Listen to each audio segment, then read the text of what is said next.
শুভ নবমীর সকালে স্বাগতম হোক গল্পে। আজকের গল্প শুরু হচ্ছে প্রতীক্ষিত শারদীয়ার শুভ নবমীর সকাল দিয়ে। নবমীর সকাল মানে ঢাকের গর্জন, প্রভাত ফেরির সুর আর মানুষের উল্লাস, কিন্তু চারপাশটা অস্বস্তিকর নীরবতা বিরাজ করছে। সূর্যের আলো আছে, কিন্তু উষ্ণতা নেই, কারণ এই রহস্যটাই এই পুজো উৎসবের মধ্যে লুকিয়ে আছে, যেটা কিনা আগামী দশমীর দিনে উন্মোচন করতেই হবে অগ্নিমার্গের চূড়ান্ত সংকেত। কারণ দশমীর দিনে বেজে উঠবে শেষ ঘন্টা। এটাই সেই গল্প। দেবীর চোখে ছিল সংকেত। দেরি না করে শুরু করা যাক। শুভ নবমীর দিনে কি আছে দেবীর সংকেত? ভোরবেলা রাজবাড়ির আকাশে যেন এক রহস্যময় ভার জমে আছে। পুজোর নবমীর সকাল মানে ঢাকের গর্জন, প্রভাত ফেরির সুর আর মানুষের উল্লাস, কিন্তু আজ যেন চারপাশে কেমন একটা অস্বস্তিকর নীরবতা। রাজবাড়ির চৌকাঠ পেরিয়ে আলোর রেখা এখনো উঠোন ছুঁয়েছে ঠিকই, কিন্তু সেই আলোর মধ্যে উষ্ণতা নেই। অদ্ভুত ঠান্ডা, নিঃশব্দে বুক কাঁপানো ঠান্ডা। অর্ণবের ঘুম ভাঙতেই বুঝতে পারল আজকের দিনটা অন্যরকম। মনের গভীরে একটা অজানা টানাপোড়েন, যেন অনেকগুলো ধাঁধা একসঙ্গে হাহাকার করছে উত্তর চেয়ে। শারদীয়ার আনন্দ আজ তার জন্য কোনো অর্থ বহন করছে না। ছাদ থেকে রোদ এসে বিছানার এক কোণে পড়েছে, তবু অর্ণবের মনে অন্ধকার। কাল রাতে রিয়া খোলা ছিটির ভাঁজে যে স্কেচটা সে পেয়েছিল, সেই দেবী মূর্তির ডান চোখের মধ্যে লুকিয়ে থাকা প্রতীকের রহস্য এখন তার মাথার প্রতিটি কোষে বাজছে। ওই চোখে আছে যে সংকেত, তা নবমীর আগুনে জ্বলবেই। চিঠির এই কথাটা মানে সে এখনো পুরোপুরি ধরতে পারেনি, কিন্তু একটা কথা সে নিশ্চিত জানে, আজকে নবমীর রাতে কিছু একটা ঘটবে। এমন কিছু যা শুধু ইতিহাসের পাতায় বন্দী নয়, বরং ভবিষ্যতের কাহিনীকে নতুন মোড় দেবে।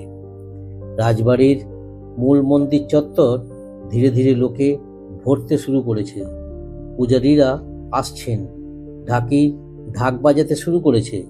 চন্দনের গন্ধ ছড়িয়ে পড়েছে বাতাসে, কিন্তু অর্ণবের চোখ ঘুরে ফিরছে মন্দিরের পেছনের ঘরটার দিকে, যেখানে রাত্রিবেলা ঠাকুর সাজানো হয়, আর যেটা চিরকাল দেবীর ঘর নামেই পরিচিত। অর্ণব ধীরে ধীরে উঠল, হাত মুখ ধুয়ে একবার আয়নায় তাকালো। চশমার কাঁচে তার ক্লান্ত চোখের ছায়া ধরা পড়ল। তারপর সে ব্যাগটা খুলে সেই স্কেচটা আবার হাতে নিল। তাতে আঁকা চোখটা যেন আজ একটু বেশি গভীর মনে হলো, একটু বেশি কাঁপানো। সে ঠিক করলো আজ সে রাজবাড়ির প্রতিটি অলিন্দ ঘুরে দেখবে, প্রতিটি মূর্তি, প্রতিটি প্রতীক খুঁজে খুঁজে মিল খুঁজবে সেই চোখের ভেতরের চিহ্নটার সঙ্গে। যেখান থেকে শুরু হয়েছিল সেখানেই হয়তো উত্তর লুকিয়ে আছে, অর্থাৎ দেবীর চোখেই। অর্ণবের মনে পড়ে গেল কাল রাতে এক বৃদ্ধ পণ্ডিতের সঙ্গে তার কথা হয়েছিল। নাম বলেছিলেন ধৃতিমান বংশী।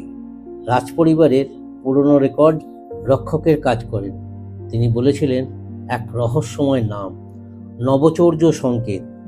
অর্ণব তখন প্রশ্ন করেছিল, এটা কি? উত্তরে বৃদ্ধ বলেছিলেন, দেবীর 9টি রূপে লুকানো 9টি চিহ্ন। নবমীতে যার উদ্ঘাটন হলে দশমীর বিসর্জন ঘটে পুনর্জন্মের সূচনা।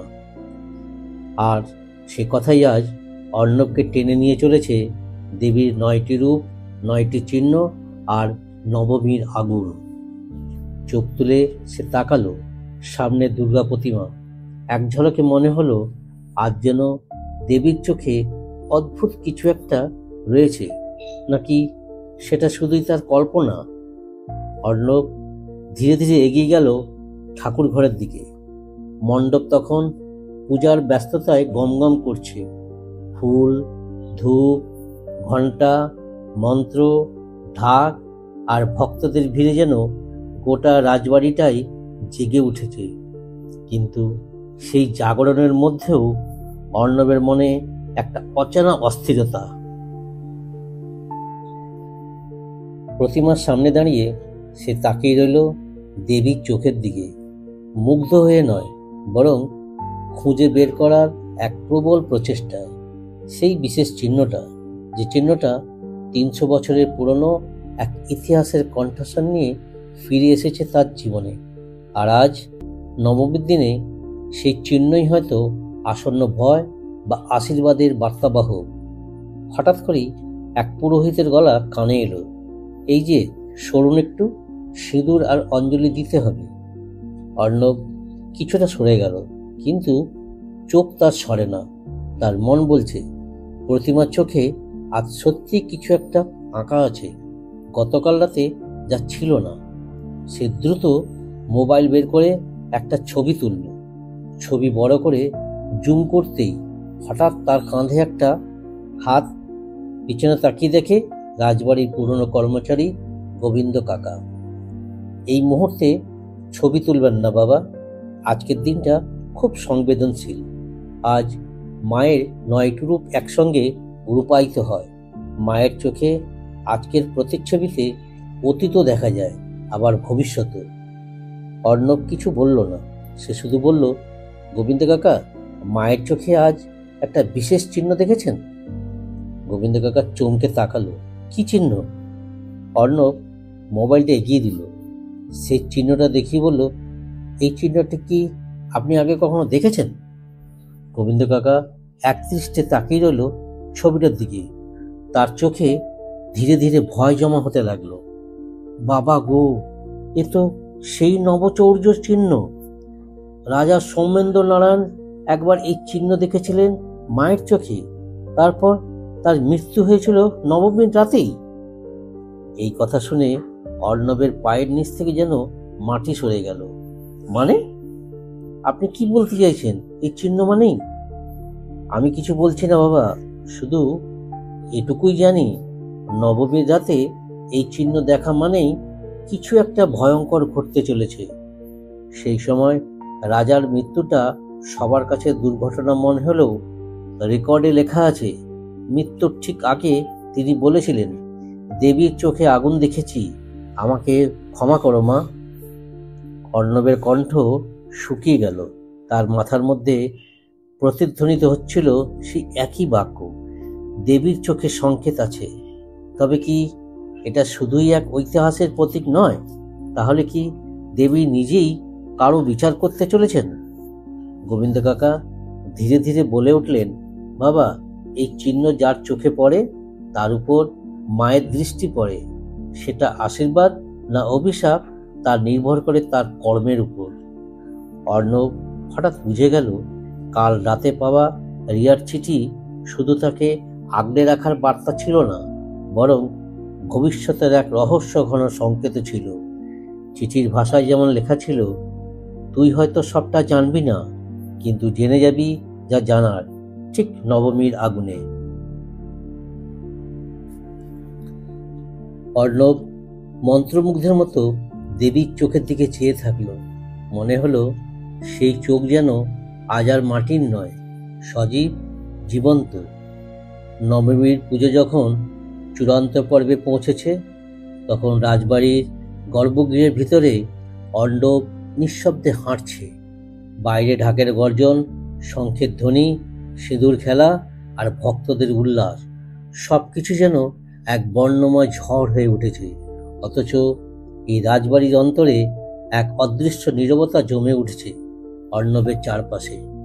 তার হাতে এখন দুটো জিনিস, একটি পুরনো মোবাইল যেটা ছিল রিয়ার, আর একটি চিঠি যেটা গতকাল রাতে সে পেয়েছিল ঠাকুর ঘরের পেছনের সেই বন্ধ দরজার নিচে।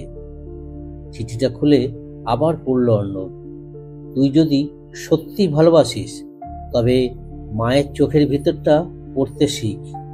সেখানে সব লেখা আছে, হারানো ইতিহাস, চাপা পড়ে থাকা পাপ, আর সেই নামটা যাকে সবাই রাজা ভাবত, কিন্তু যার রাজ্য জুড়ে ছিল শুধু ছলনা। চিঠির ভাঁজে আর একটা ছোট্ট কাগজ ছিল, যা সে তখন খেয়াল করেনি। এখন সে খুঁটিয়ে দেখে কাগজে আঁকা একটা গোলাকার চিহ্ন, যার চারপাশে 6টি বিন্দু এবং তার মাঝখানে ত্রিশূলের মতো দেখতে একটা চিহ্ন। অর্ণবের মনে পড়ে যায় এই প্রতীকটা সে ঠিক কোথায় দেখেছিল। সে ছুটে যায় রাজবাড়ির পুরনো লাইব্রেরিতে। ধুলোমাখা সেই ঘরটা বহু বছর ধরে কেউ ব্যবহার করেনি। অর্ণবের দাদু এই ঘরে ইতিহাস নিয়ে কাজ করতেন। সে ছোটবেলায় কয়েকবার এই ঘরে ঢুকেছিল, আর একটা পুরনো বইয়ের কথা মনে আছে, যার নাম ছিল শাপিত শাসক, রাজবংশের গোপন অধ্যায়। বইটা সে অনেক খুঁজে অবশেষে পায়। পাতা উল্টে যখন সে 87 নম্বর পাতায় আসে, তখন সে চমকে ওঠে। সেই পাতায় স্পষ্ট আঁকা ছিল সেই চিহ্ন, এবং তার নিচে লেখা, এই চিহ্ন পাওয়া যায় শুধুমাত্র সেই রাজবংশের উত্তরাধিকারীদের গোপন রক্ষিত নথিতে, যাদের রক্তে ছিল বিশ্বাসঘাতকতার অভিশাপ।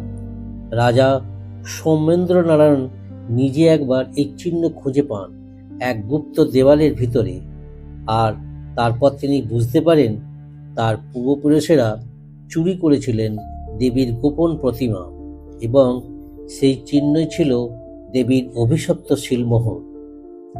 অর্ণবের বুক কেঁপে ওঠে।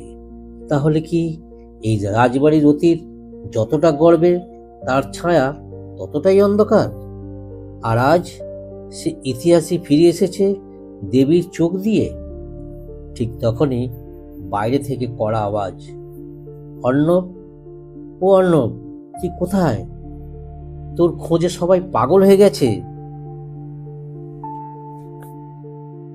ওটা অনিমেষদের গলা। অর্ণব জানে তার এই নতুন আবিষ্কার এখনই কাউকে বলা যাবে না। বইটা আবার জায়গায় রেখে, মোবাইলটা পকেটে রেখে সে বেরিয়ে আসে। এই যে, সবাই তোকে খুঁজছে। নবমীর সন্ধি পুজোর সময় হয়ে গেছে। মায়ের সামনে সবাই থাকবো বলেছে। তুই কোথায় ছিলি? বই ঘরে একটু কিছু পড়ছিলাম, মিথ্যে বলল অর্ণব।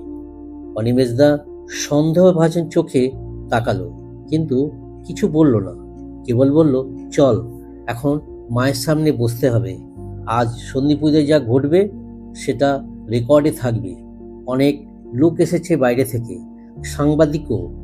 অর্ণব কিছু না বলে চুপচাপ অনিমেষদার সঙ্গে হাঁটতে লাগলো, কিন্তু তার মন তখনও বইয়ের সেই লেখার মধ্যে আটকে আছে।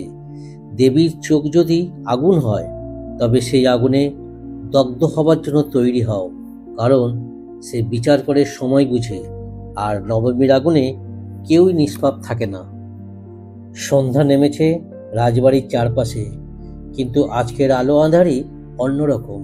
বাতাস যেন থমকে আছে, আর ধূপের গন্ধের ভিতরে একটা চাপা আতঙ্ক ছড়িয়ে পড়ছে। ধীরে ধীরে রাজবাড়ির মাঠ ভরা লোক, পুজোর অনুগামী গ্রামের মানুষ, কিছু অতিথি, সাংবাদিক, এমনকি পুরনো বন্ধু ও আত্মীয়রাও হাজির। সকলের চোখে আজ একটা জিজ্ঞাসু দৃষ্টি। দেবীর চোখে আজ আবার সেই অদ্ভুত চিহ্ন দেখা যাবে কি? মণ্ডপের মাঝে বসে আছেন পুরোহিত, চারপাশে ঢাকিরা দাঁড়িয়ে। মায়ের প্রতিমা আজ যেন আরো আলোকোজ্জ্বল, কিন্তু তার চোখ দুটো ঠিক সেখানে দাঁড়িয়ে সবাই থমকে গেছে, কারণ অষ্টমীর মতো আজও নবমীর সন্ধি পুজোয় দেবীর ডান চোখে সেই একই গা ছমছমে প্রতীক ফুটে উঠেছে, সেই গোলাকার প্রতীক যার মাঝে ত্রিশূল। অর্ণব চুপচাপ দর্শকের সারিতে দাঁড়িয়ে দেখছিল, কিন্তু তার ভেতরটা যেন গর্জে উঠছিল বারবার। ওর কাছে এখন একটাই প্রশ্ন ঘুরপাক খাচ্ছে, এটা কি শুধুই প্রতিমার রং বা আলো ছায়ার খেলা, নাকি এটা প্রকৃতই কোনো বার্তা? তাহলে কেন প্রতিদিন এই প্রতীক আবার দেখা যাচ্ছে, শুধু সন্ধেবেলায়, নির্দিষ্ট সময়ে? পাশে দাঁড়িয়েছিল অনিমেষ, মুখে চাপা উদ্বেগ। সে ধীরে বলে উঠল, তুইও দেখলি তো চিহ্নটা? অর্ণব আস্তে মাথা নাড়ল। তখনই হঠাৎ এক সাংবাদিক সামনে এসে মাইক্রোফোন ঠেলে ধরলেন। আপনারা কি বলবেন এই অলৌকিক চিহ্ন সম্পর্কে? এটা কি রাজপরিবারের প্রাচীন কোনো ইতিহাসের ইঙ্গিত? তারা কেউই মুখ খুললেন না। প্রাক্তন রাজা অজয় নারায়ণ মাথা নিচু করে দাঁড়িয়েছিলেন, যেন কিছু একটা এড়াতে চাইছেন। তবে অর্ণব লক্ষ্য করল অজয় নারায়ণের চোখ পড়ে আছে দেবীর চোখের উপর, কিন্তু সেটা ভয় নয়, বরং এক ধরনের দুঃস্বপ্নে আটকে যাওয়ার মতো অনুভূতি, যেন বহুদিন আগের কোনো সত্য তাকে আজ গিলে ফেলতে এসেছে। ঠিক তখনই একটা ছায়ামূর্তি পেছনের করিডোর ধরে মণ্ডপ থেকে সরে গেল। অর্ণবের নজর এড়িয়ে যায়নি, সে এক ঝটকায় হাঁটতে শুরু করলো সেই দিকেই, কেউ কিছু বুঝে ওঠার আগেই। বাড়ির পশ্চিম কোণে সেই করিডোরটি বহুদিন পর আজ খোলা। সেখানে ঢুকতেই এক ঠান্ডা স্যাঁতস্যাঁতে গন্ধ নাকে আসতে লাগলো। ছায়ামূর্তিটা তখন ঠিক একটুর জন্য দেখা গেল। সাদা ধুতি, গায়ের উপর একটা ধূলিধূসর চাদর, মাথা নুয়ে হাঁটছে দ্রুত। অর্ণব চুপচাপ পিছু নিল। একটা পুরনো কাঠের দরজার সামনে সে ছায়া দাঁড়িয়ে থামল। দরজার গায়ে খোদাই করা একটা মূর্তি, ত্রিনয়ন, হাতে ত্রিশূল আর নিচে সেই প্রতীক। ঠিক এই মুহূর্তে অর্ণব বুঝে গেল এটা রাজবাড়ি সেই গোপন মন্দির কক্ষ, যেটার কথা কেবল পুরনো পুরোহিতেরা জানত। ছায়ামূর্তি দরজার ফাঁকে ঢুকে গেল। অর্ণব সাহস করে এগিয়ে গিয়ে দরজাটা একটু ফাঁক করে তাকালো। ভেতরে মোমের আলোয় একটা অদ্ভুত দৃশ্য। কয়েকটা পাথরের প্রতিমা ঘিরে বসে আছে সেই ছায়ামূর্তিটা, আর সামনে রাখা একটা প্রাচীন খাতা খুলে সে কিছু পড়ছে, নিজেকেই বলছে সময় এসেছে, দেবীর চোখেই এখন প্রতিফলন ঘটবে ৩০০ বছরের সেই অভিশপ্ত রক্তে। অর্ণবের মাথা চক্কর দিতে থাকে। এ লোকটা কে? ও কি বলছে? কি সেই রক্তের কথা? তখনই মেঝেতে রাখা একটা চামড়ার মোড়া খাতা তার চোখে পড়ে। খাতার মলাটে লেখা সঙ্গবদ্ধ সাপ।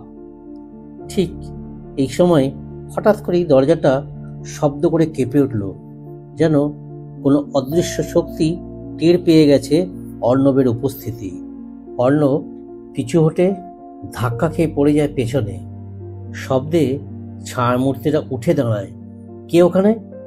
গর্জে ওঠে সেই কণ্ঠ, কিন্তু দরজা তখন খুলছে না, যেন কে একে বাইরে থেকে বন্ধ করে দিয়েছে।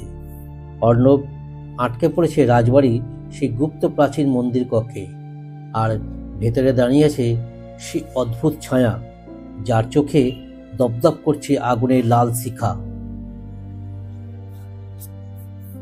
লালমাখা সকালের আলোয় দেবীর চোখে বারবার তাকাচ্ছিল অর্ণব। আগের রাতে ডায়েরি, সেই পুরনো নকশা আর খয়েরি রঙের স্কেচ সব মিলে গিয়ে তার মাথার মধ্যে এক অদ্ভুত গাঁঠ তৈরি করেছিল।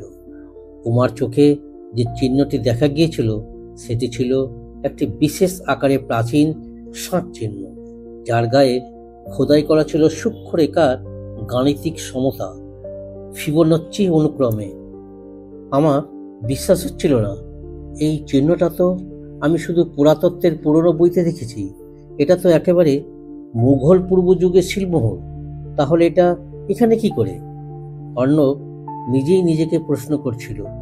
বিকেলে দুর্গাপুজোর নবমী অঞ্জলি দেওয়ার ঠিক আগে রিয়া এসে হাজির হয় পূজা মণ্ডপে। তার হাতে ধরা একটা পুরনো কাঠের বাক্স, সাদা চাদরে মোড়া। এই বাক্সটা আমার ঠাম্মা রেখে গিয়েছিলেন। বলা হয়েছিল নবমীতে খুলতে। এতদিন কেউ খোলেনি। রিয়ার কণ্ঠে ছিল রহস্যের ছোঁয়া।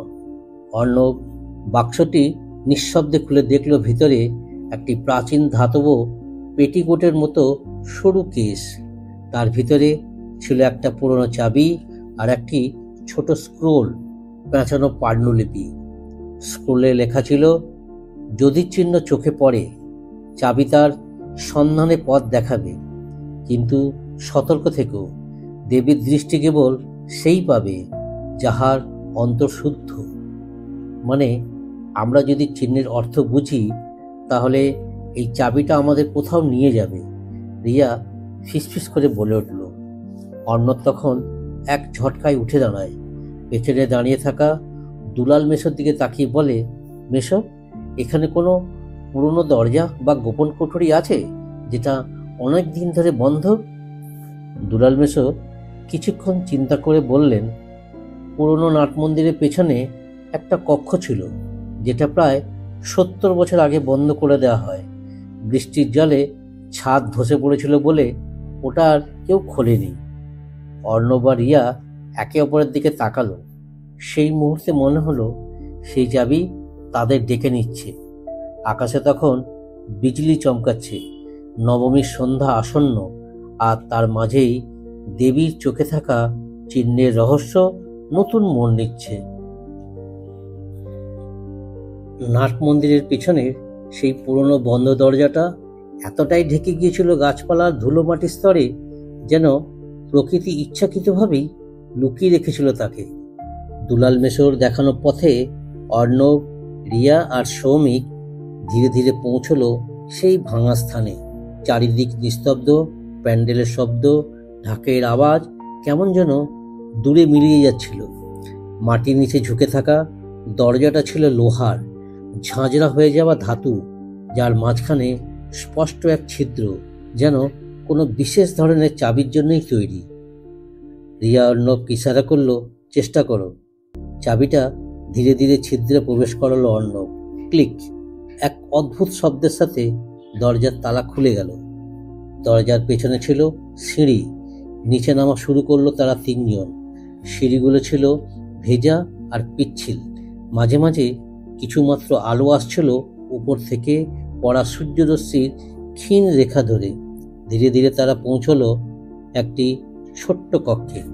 চুনকাম করা প্রাচীন ইটের দেওয়াল, মাঝখানে একটি মাটির মঞ্চ তৈরি, আর তার উপর ধুলো ঢাকা একটা প্রতিমা। এটা মা কালী! সৌমিক বিস্ময়ে বলে উঠল। কিন্তু প্রতিমার মুখটা সেটা ঢেকে রাখা ছিল একটা লাল কাপড়ে। অর্ণব কাছে গিয়ে কাপড়টা সরালো এবং সেই মুহূর্তে তাদের প্রত্যেকের নিঃশ্বাস আটকে গেল, কারণ প্রতিমার কপালে খোদাই করা সেই একই শাঁখ চিহ্ন যেটা তারা দেবী দুর্গার চোখে দেখেছিল। মানে এটা কি কোনো গুপ্ত উপাসনা স্থান ছিল? রিয়ার গলায় কাঁপা কাঁপা সুর। কিন্তু অর্ণব তখন অন্য কিছুতে মনোযোগ দিচ্ছিল। মঞ্চের পাশে মাটিতে একটা পাথরের ফলক বসানো ছিল, আর তার গায়ে লেখা এক প্রাচীন সংস্কৃত শ্লোক, নয়নে যে চিহ্ন বহে সে জানায় শেষ সংকেত, দেবীর রূপে লুকোনো পথ, রহস্যে করে অভিষেক। শ্লোকের নিচে আঁকা ছিল আরেকটা প্রতীক, দুটি ত্রিকোণ, একটির উপর অন্যটি, যার মাঝখানে একটি চোখ। অর্ণব বুঝল এই রহস্য শুধু দেবীর চোখেই থেমে নেই, বরং পুরো মণ্ডপ জুড়েই লুকিয়ে আছে আরেক স্তরের সংকেত, এক অলৌকিক ধাঁধা, যেটার শেষ নবমীতে নয়, শেষ হবে দশমীর বিসর্জনের দিন। এটা একটা কোড, একটা সিক্রেট অর্ডার, এবং এর শেষটা এখনো সামনে আসেনি। অর্ণব ধীরে ধীরে বলে উঠল। ঠিক সেই মুহূর্তে উপরে বাজ পড়ল প্রবল শব্দে। নিচের অন্ধকারে এক মুহূর্তের জন্য ঝলসে উঠল আলো, আর সেই আলোতেই দেখা গেল প্রতিমার পেছনের দেওয়ালে আঁকা আরেকটি চিহ্ন। এবার সেটা ছিল যেন কোনো পোর্টাল বা দরজা, যার গায়ে খোদাই সেই একই চোখের প্রতীক। এবার তাদের থামলে চলবে না। রহস্যের জাল ঘনীভূত হচ্ছে এবং সময় ফুরিয়ে আসছে। প্রতিমার পেছনের দেওয়ালে আঁকা চোখের প্রতীকটা যেন কাঁপছিল হালকা আলোয়। সেই প্রতীকের নিচে হাত দিল অর্ণব। দেওয়ালটা স্পর্শ করার সাথে সাথেই একটা কাঁপুনি ছড়িয়ে পড়ল তার আঙুলে। দেওয়ালটা ঠান্ডা, অথচ ধীরে ধীরে উষ্ণ হয়ে উঠছে। গায়ে যেন একটা প্রবাহিত শক্তির রেখা চলে গেল। রিয়া আর অর্ণব তাকিয়েছিল নিঃশব্দে। এই দেওয়ালের পেছনেই কিছু একটা আছে, অর্ণব বলল। এই চিহ্নটা কেবল ধর্মীয় নয়, এটার গঠন, এটা কোনো যন্ত্রের মতো। রিয়া প্রশ্ন করল, তাহলে এটা খুলবে কিভাবে? সৌমিক পিছনে গিয়ে মাটির মঞ্চটার পাশ থেকে কিছু খুঁজে বার করলো। কয়েকটা ধাতব অংশ, ক্ষুদ্রাকৃতির চাকতি, যেন কোনো প্রাচীন যন্ত্রাংশ। সে বলল, দেখো, এগুলো একরকম গিয়ার বা চাকা, হয়তো এগুলি দরজার অংশ। অর্ণব মুহূর্তেই বুঝল এগুলো মিলিয়ে তৈরি করতে হবে একটি নির্দিষ্ট প্যাটার্ন, যা চোখের প্রতীক দেওয়ালে আঁকা সেই প্যাটার্নে সঠিকভাবে সাজাতে হবে, তাহলেই খুলবে রহস্যের পরবর্তী স্তর। তিনজনে মিলে বসে পড়ল সেই পাথরের ফলকের সামনে। অর্ণব খেয়াল করল প্রতিটি গিয়ার বা চাকতির পাশে অদ্ভুত প্রতীক আঁকা, ত্রিকোণ, বৃত্ত, সর্পিল রেখা। প্রতিটি চিহ্ন যেন কোনো নির্দিষ্ট ক্রমে বসাতে হবে।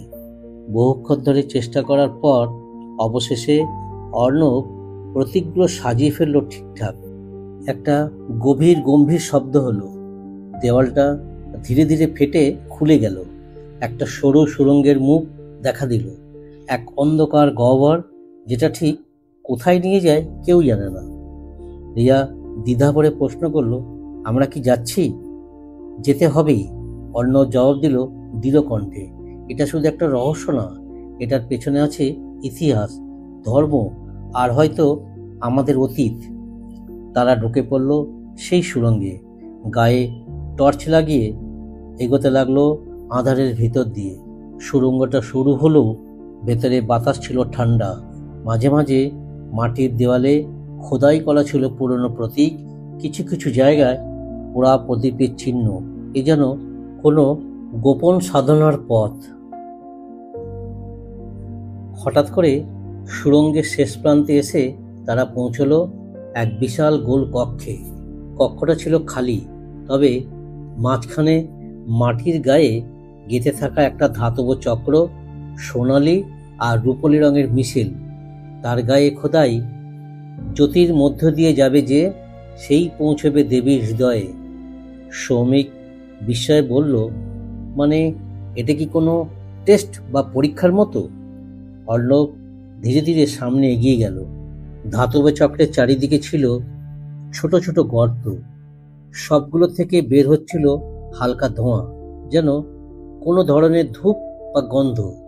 সেই ধোঁয়াটার মধ্যেই দাঁড়িয়ে থেকে অর্ণব কিছুক্ষণ চোখ বন্ধ করে রইল। আর তখনই তার মনে হতে লাগলো যেন চোখের সামনে ভেসে উঠছে একটা পুরনো স্মৃতি, একটা গোপন সাধনার দৃশ্য, যেখানে কয়েকজন সন্ন্যাসী প্রাচীন কোনো প্রতিমার চারপাশে মন্ত্রপাঠ করছে। সেই দৃশ্যটা যেন সত্যি ঘটেছিল, হয়তো বহু বছর আগে। রিয়া আর সৌমিক অবাক হয়ে দেখল অর্ণব যেন হিপনোটিক অবস্থায় ঢুকে পড়েছে। হঠাৎ করেই অর্ণব চোখ খুলল, তার কণ্ঠে গভীর স্বর। এই চক্রটা একটা টাইম লক, এটা খুলবে ঠিক দশমীর সকালে, সূর্য ওঠার সময়।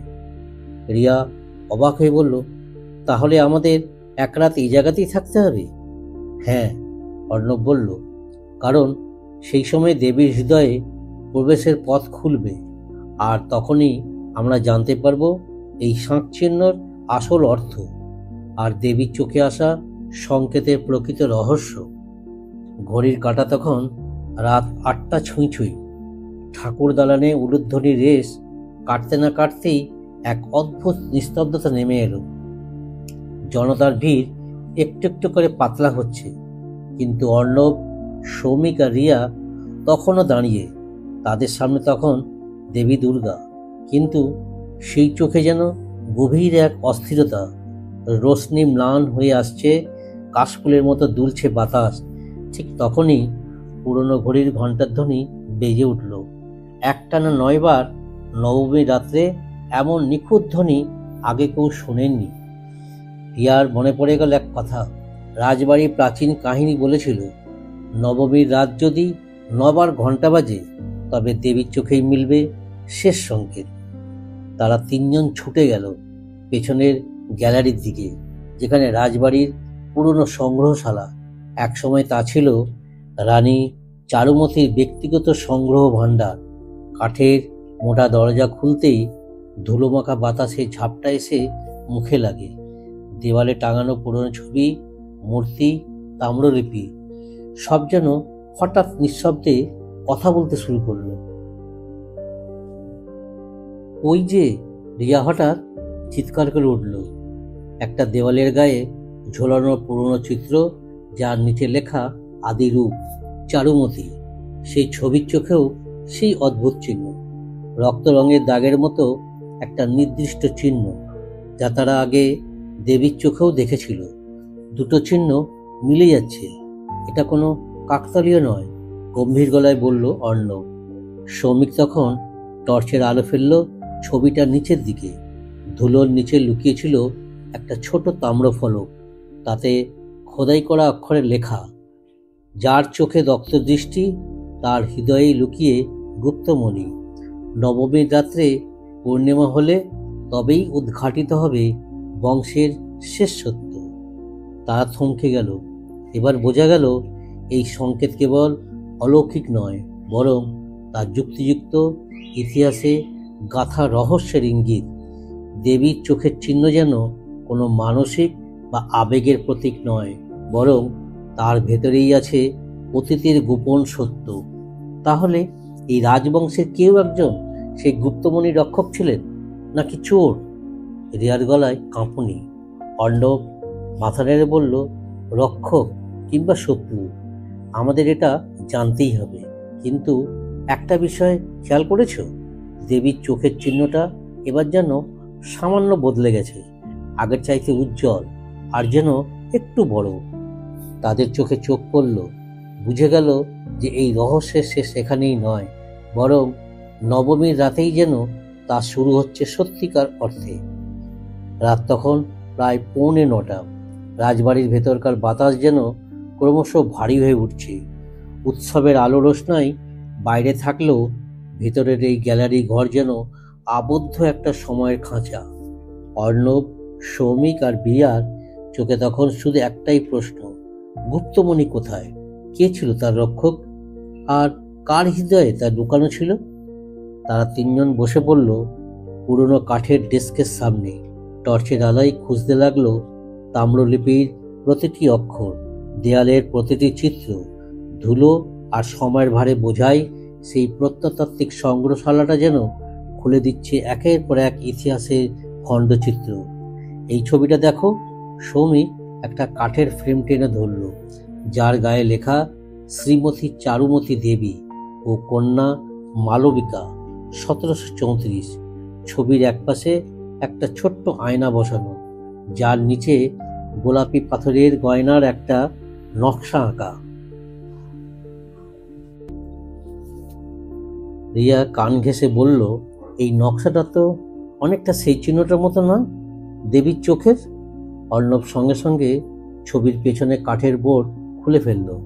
ভিতরে ছিল আরেকটি কাঁচে বাঁধানো কাগজ, আর তাতে লেখা, যেখানে প্রতিচ্ছবি হারায় সেখানেই সত্য গোপন। নবমীর রাতেই দেখা মিলবে তার, যে হারিয়েছিল পূর্ণিমার আগের দিন। তারা থমকে গেল। হারিয়ে গেছিল পূর্ণিমার আগের দিন? তাহলে কেউ কি নিখোঁজ হয়েছিল 300 বছর আগে এই সময়? প্রশ্নে অর্ণব চুপ করে যায়। সৌমিক তখন ব্যস্ত হয়ে পড়ে রাজবাড়ির পুরনো রেকর্ড ঘাঁটতে। ধূলিধূসর একটা রেজিস্টারে চোখ আটকে যায়। 1734 আশ্বিন মাস, এক রাজকন্যা নিখোঁজ, নাম মালবিকা, বয়স 17। শেষ দেখা গিয়েছিল নবমী রাতের পূর্ণিমায়। মৃত্যুর প্রমাণ না পাওয়ায় কাহিনী থেকে তাকে ঘোষণা করা হয় অদৃশ্য। তিনজন বোঝে এই রহস্য বহুকাল আগেই শুরু হয়েছিল।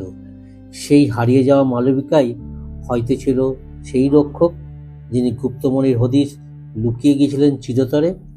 ঠিক তখনই একটা ঠান্ডা বাতাসে ঝাপটা এসে বন্ধ দরজাটা হঠাৎ খুলে দিল।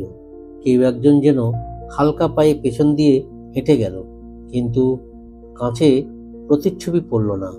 রিয়া ভয়ে কাঁপতে কাঁপতে বলল, আমরা কি মালবিকার আত্মাকে জাগিয়ে তুলেছি?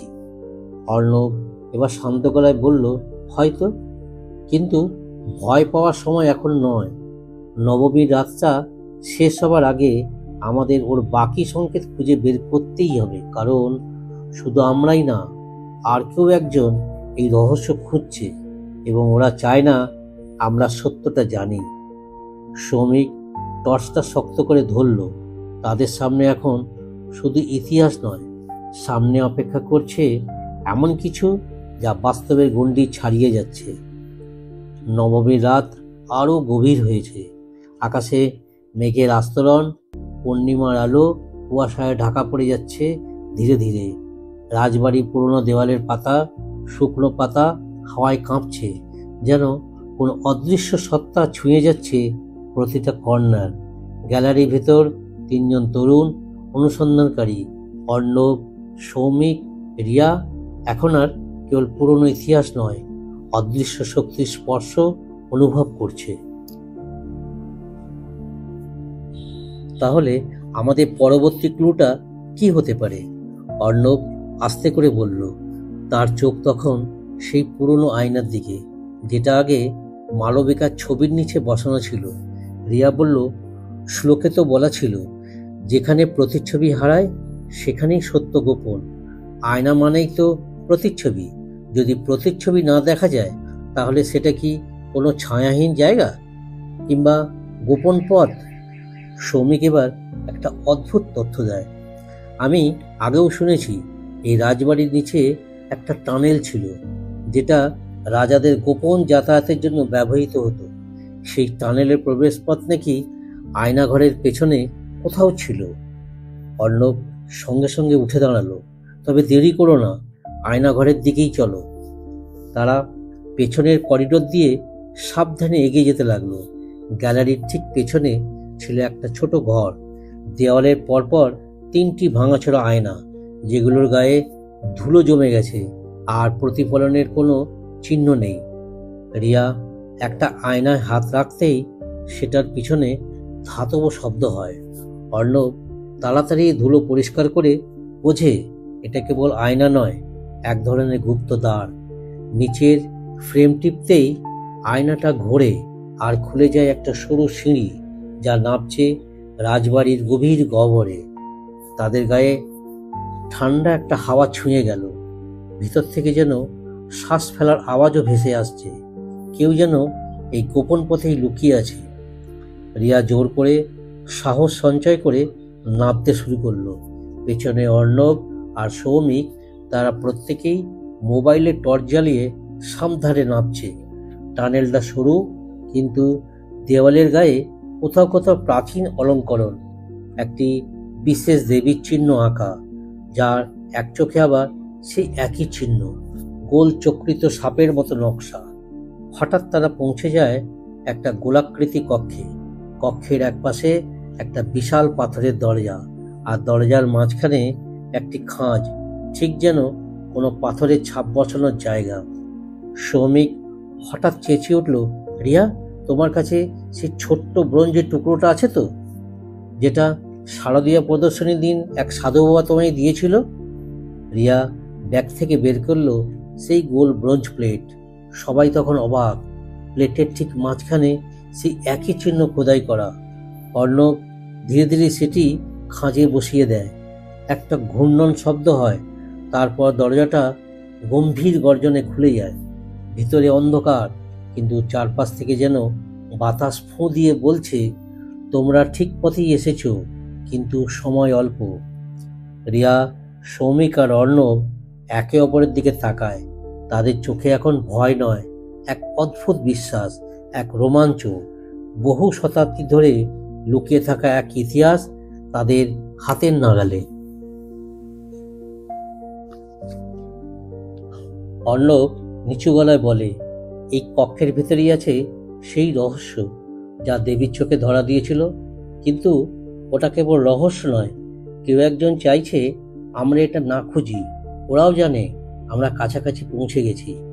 সৌমিক বলে, তাহলে এই নবমী রাতেই আমাদের সবটা উন্মোচন করতে হবে, কারণ এরপর হয়তো আমরা আর সুযোগ পাবো না।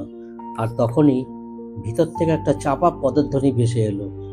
অর্ণব, সৌমিক আর রিয়া একসঙ্গে গুপ্ত গহ্বর থেকে বেরিয়ে আসে। হাতে পুরনো মানচিত্র, যার উপর ছড়িয়ে আছে অদ্ভুত সব দাগ।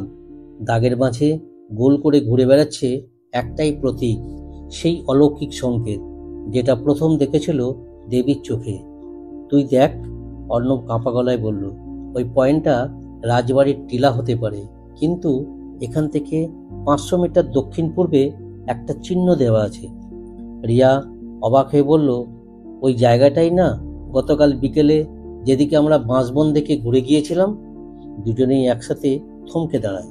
আশেপাশে এখনো নবমীর উৎসবের শব্দ, ঢাকের তালে যেন হারিয়ে যাচ্ছে তাদের কথাবার্তা, কিন্তু দুজনের বুকের ভিতর বেজে চলেছে এক অদৃশ্য অ্যালার্ম। তাদের সময় ফুরিয়ে আসছে।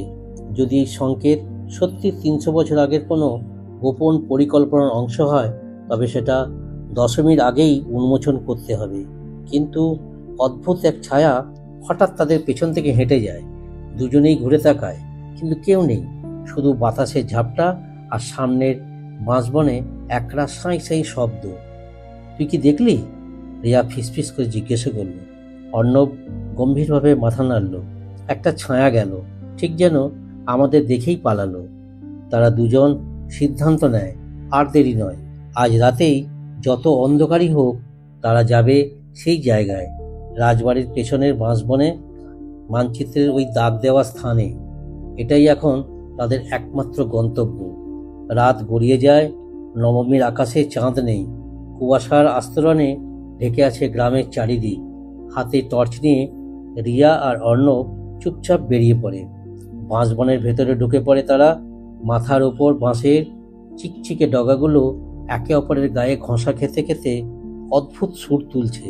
বাতাস নেই, অথচ বাঁশগুলো নড়ে। কে যেন নিঃশ্বাস ফেলছে ওদের ঘাড়ের ঠিক পেছনে। হঠাৎ রিয়া থেমে দাঁড়ায়। তার পায়ের নিচে কিছু যেন কাঠের মতো ঠোকা খায়। সে মাটিতে ঝুঁকে পড়ে। অর্ণব, একটা কাঠের দরজা, ঢেকে রাখা ছিল পাতা আর মাটি দিয়ে। দুজন মিলে মাটি সরিয়ে দরজাটা খুলে ফেলে। নিচে নেমে যাওয়ার জন্য সিঁড়ি। অন্ধকার, ঠান্ডা আর শীতল বাতাস এক ঝটকায় বেরিয়ে আসে। রিয়া এক পা এগিয়ে বলে, চলো, আর পেছনে ফেরার সময় নেই, সংকেত এখানেই লুকোনো। তারা নেমে পড়ে সেই পুরনো পাতালের মতো সিঁড়ি বেয়ে নিচে, এবং শুরু হয় এক নতুন অধ্যায়। সেই সিঁড়ির তলায় কি রয়েছে? কেন 300 বছর ধরে লুকিয়ে রাখা হয়েছে এই স্থান? উত্তর অপেক্ষা করছে আর মাত্র কয়েক ধাপ নিচে।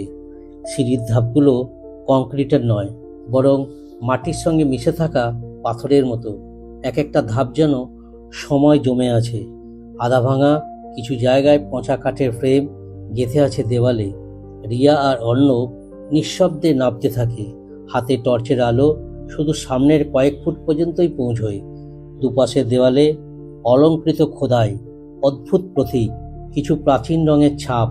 হঠাৎ অর্ণব ফিসফিস করে বলে উঠল, এই চিহ্নটা তো দেবীর চোখে দেখা সেই সংকেতের সঙ্গেই মেলে। রিয়া দ্রুত টর্চটা সেই দেওয়ালের দিকে ঘোরায়। হ্যাঁ অর্ণব, কথা ঠিক, চিহ্নটা অনেকটাই মিলে যায়, কিন্তু আশ্চর্যের বিষয়, এখানে সেই চিহ্নের নিচে আরেকটা বাক্য খোদাই করা, যে দেখিবে সে 25 প্রহরের ভিতর সফিপে চাপি। রিয়া যেন কেঁপে উঠল। মানে আমাদের সময় দেওয়া আছে? অর্ণব কাঁধ ঝাঁকিয়ে বলল, হয়তো এই জায়গা কোনো পুরনো রক্ষকের ভাণ্ডার। কেউ চায় না এটা চিরতরে হারিয়ে যাক, তাই একটা সময়সীমা দেওয়া হয়েছে। যদি কেউ সংকেত বুঝে পৌঁছতে পারে, তবে সেই হবে উত্তরাধিকারী। কিন্তু সিঁড়ির শেষ ধাপে পৌঁছে দুজন একসাথে থমকে দাঁড়ায়। সামনে একটা গুহার মতো বড় কক্ষ, কিন্তু তার মাঝখানে দাঁড়িয়েছে একটা মূর্তি, আর সেই মূর্তির চোখ টর্চের আলো পড়তেই চকচকে উঠল, ঠিক যেন দেবীর চোখ। তুই দেখ, ওই চোখেও চিহ্নটা আছে, রিয়া ফিসফিস করে। অর্ণব ধীরে ধীরে এগিয়ে যায়। মূর্তির বুকে একটা ধাতব বাক্স রাখা, যার উপরে খোদাই করে লেখা, 300 বছরের অভিশাপ, মুখ খুলিবে সত্যে, ধ্বংস আনিবে লোভে। এই বাক্সটাই হয়তো রহস্যের কেন্দ্রবিন্দু। অর্ণব সাবধানে তার হাত বাড়ায়, কিন্তু হঠাৎ করেই চারপাশ কেঁপে ওঠে। গুহার ছাদ থেকে ধুলো পড়ে, টর্চের আলো যেন কেঁপে উঠল। রিয়া জোরে বলে উঠল, চলো, এখনই এটা নিয়ে এখান থেকে বেরোতে হবে। কাল দশমী, আর সময় ফুরোচ্ছে। অর্ণব বাক্সটা তুলে নেয়। হালকা নয়, ভেতরে যেন কিছুর ওজন আছে। একটা তালা লাগানো, তবে সেটা খোলার মতো চাবি কোথাও নেই। তারা দৌড়ে আবার উপরে উঠে আসে। বাইরের বাতাসে ফিরে আসতেই টের পায় রাত অনেক গড়িয়েছে। পুরো গ্রাম নিস্তব্ধ, কিন্তু দূর থেকে বাজছে শঙ্খধ্বনি। নবমী রাত প্রায় শেষ। রিয়া বাক্সটা ব্যাগে ঢুকিয়ে বলে, এই বাক্স খুললেই সব জানা যাবে। কিন্তু প্রশ্ন হচ্ছে, চাবিটা কোথায়? অর্ণব গভীরভাবে বলে, আরও একটা সংকেত বাকি আছে হয়তো, আর সেটা দেখা যাবে আগামীকাল দেবীর চোখে দশমীর সকালে। তারা দুজন জানে কালকের দশমী শুধু বিসর্জনের দিন নয়, বরং সেই অন্তিম রহস্য উদ্ঘাটনের দিন। দেবী মা কি এবার তাদের পথ দেখাবেন, নাকি 300 বছরের অভিশাপ আজ সত্যি জাগবে? অর্ণব আর রিয়া বাড়ি ফিরতে ফিরতে আরও একটু কথা বলেনি। দুজনেই গভীর ভাবনায় ডুবেছিল। একদিকে পুজোর আনন্দ, গ্রামে ঢাক বেজে চলেছে, শঙ্খ আর উলুধ্বনিতে বাতাস কাঁপছে, কিন্তু তাদের মন ভারী, কারণ ওদের ব্যাগে লুকোনো রয়েছে 300 বছরের পুরনো এক বাক্স, এক অভিশপ্ত ইতিহাসের ছোঁয়া। বাড়িতে ফিরে এসে দরজা আটকে ওরা বাক্সটা বিছানার উপর রাখে। অর্ণব বলল, এই বাক্স খুলতে হবে, কিছু একটা আছে এখানে, চাবি ছাড়াও হয়তো কোনো উপায় আছে। রিয়া ব্যাগ থেকে টর্চ আর ছোট একটা স্ক্রুড্রাইভার বার করে। তারা খেয়াল করে বাক্সের চার কোণে ছোট 4টে ছিদ্র, যেগুলো বাইরে থেকে চোখে পড়ার মতো নয়। অর্ণব স্ক্রুড্রাইভারটা দিয়ে আলতো করে চিপে ধরতেই হঠাৎ একটা টিক শব্দ হয়, যেন কোনো যান্ত্রিক লক খুলে গেল। একটু চাপ দিতেই ধাতব ঢাকনাটা খুলে যায়। বাক্সের ভেতর পড়ে আছে একগুচ্ছ পুরনো কাগজ, কিন্তু কোনোটাই নষ্ট হয়নি। আর তার নিচে রাখা আছে একটা ছোট কাঠের প্রতিমা, দেবীর ক্ষুদ্র মূর্তি। আশ্চর্যের ব্যাপার, সেই মূর্তির চোখেও সেই রহস্যময় চিহ্ন খোদাই করা। অর্ণব ধীরে ধীরে প্রথম কাগজটা তোলে। তাতে লেখা, অর্পিত হোক ভবিষ্যতের কাছে, যেই দেখিবে সত্য সেই হোক রক্ষক। কিন্তু জানিও, দেবীর চোখে সত্য লুকায়, আর সময়ের শেষে জেগে ওঠে ইতিহাস। তারা তখন বুঝতে পারে এটা কেবল কোনো ধনসম্পদ বা ঐতিহাসিক নিদর্শন নয়। এই বাক্স আর প্রতিমা হচ্ছে একটা প্রাচীন গোপন বার্তার বাহক, যা সময়ের কাছে সঁপে দেওয়া হয়েছে। রিয়া বলে, তাহলে কাল দশমীতে কিছু একটা ঘটবেই। দেবীর চোখে হয়তো চূড়ান্ত সংকেত দেখা যাবে। অর্ণব গভীরভাবে মাথা নাড়ে। এটা শুধু ইতিহাস নয়, একটা বার্তা, যেটা হয়তো সমাজ, বিশ্বাস বা প্রজন্মকে কিছু শিখিয়ে দিতে চায়। হঠাৎ দরজার বাইরে পায়চারি শোনা যায়, কারা যেন ধীরে ধীরে ঘুরে বেড়াচ্ছে। অর্ণব সাবধানে জানালার ফাঁক দিয়ে দেখে 3জন অপরিচিত লোক গ্রামে ঢুকে পড়েছে। তাদের চোখে রোদ চশমা, পরনে আধুনিক পোশাক, কিন্তু তারা গ্রামবাসীর কেউ নয়।